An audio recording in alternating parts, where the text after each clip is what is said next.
Wow. So there you have it, speaking to our Maria Bartiromo. Anyway, joining us now, Oklahoma Senator Mr. Markwayne Mullin, member of the Armed Services Committee. Senator, as always, sir, it's great to see you.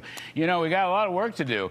Deals are being made in Greenland and the Arctic and elsewhere. National defense is on the line, and possibilities of a government shutdown, another Democratic government shutdown, whatever, throwing the monkey wrench into it. Tell me we can avoid that. I mean, this would just be the worst time to do it. He's got momentum at home with the economy, overseas with his national security breakthroughs and the negotiations in Davos, sir. We don't want to shut down. That's the worst thing. It's absolutely the worst thing that happened. We're doing everything we can to avoid it. The unfortunate part is, and the president and I spoke at Mar-a-Lago Monday afternoon about this, and again on Tuesday, on trying to figure out which Democrats could possibly support us on this. Right now, they're signaling that they're going to try jamming the president over all this DHS and Minnesota stuff, which is an absolute ridiculous fight to shut the government over when you just have law enforcement trying to enforce the law, the nation's law.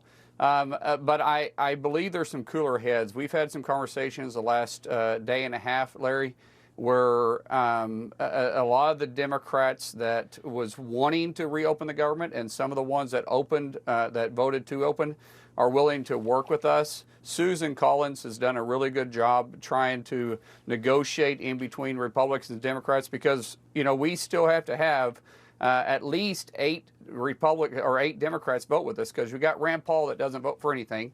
So that means we start at 52 Republicans, and so we'll have to have 8 Democrats to support us on it. If not, the conversation about busting the filibuster on appropriation bills will probably have to come to conversation in a quick fashion.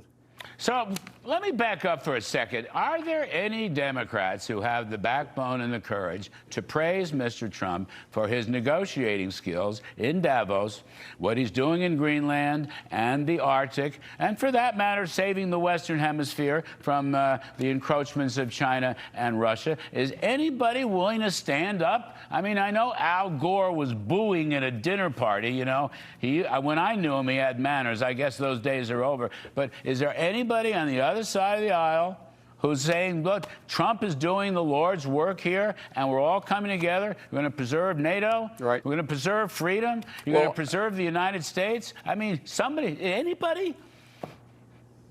Well, Al Gore's irrelevant today. The only person that would probably really be willing to do that is John Fetterman.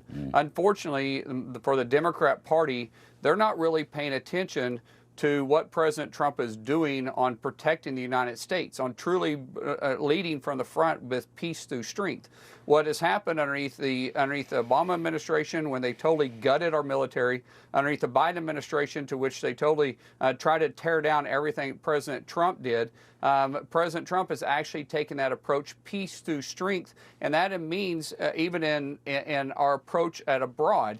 What the president is doing with Greenland is smart. I mean, NATO has been warning Denmark for 20 years, Larry, that they need to do something about the activity of Russia and China because it's not just open water. There's a lot of cables, a lot of pipelines that are running in that region, and Russia and China is spending all this time mapping it out. It causes serious concerns that we have for national security reasons.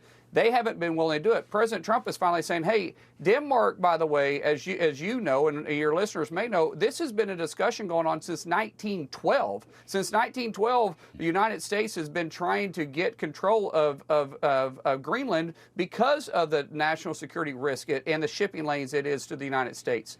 And so this isn't anything new, except President Trump is finally saying enough is enough. Why do we keep talking about it? We've been talking about it for over 110 years now. Let's actually finish what we need, what everybody, even Europe and the United States, knows that needs to be done.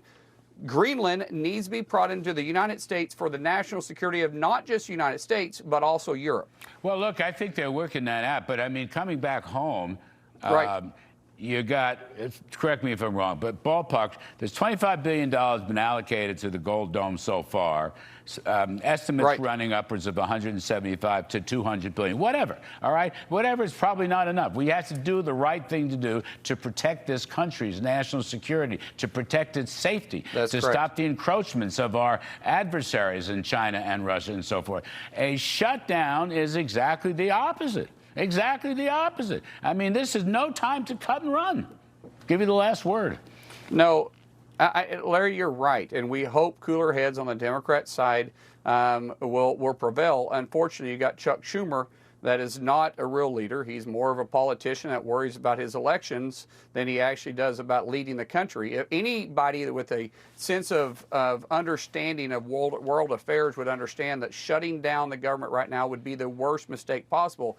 But Chuck Schumer has not been interested in actually having negotiations. He's not been interested in actually leading his conference. Luckily, we have John Thune and Speaker Johnson, who have a great relationship with the president, that's doing everything we can to move forward. And we're able to have conversations with Democrats that actually want to fund the government, that may actually have the backbone to bypass their leadership underneath Chuck Schumer. Right. And I think, now, Larry, I'm very optimistic.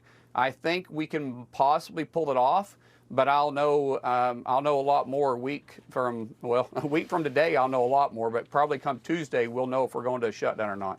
Well, keep pitching, Mr. Mullin. Keep pitching, please, sir. We appreciate it very much. I will.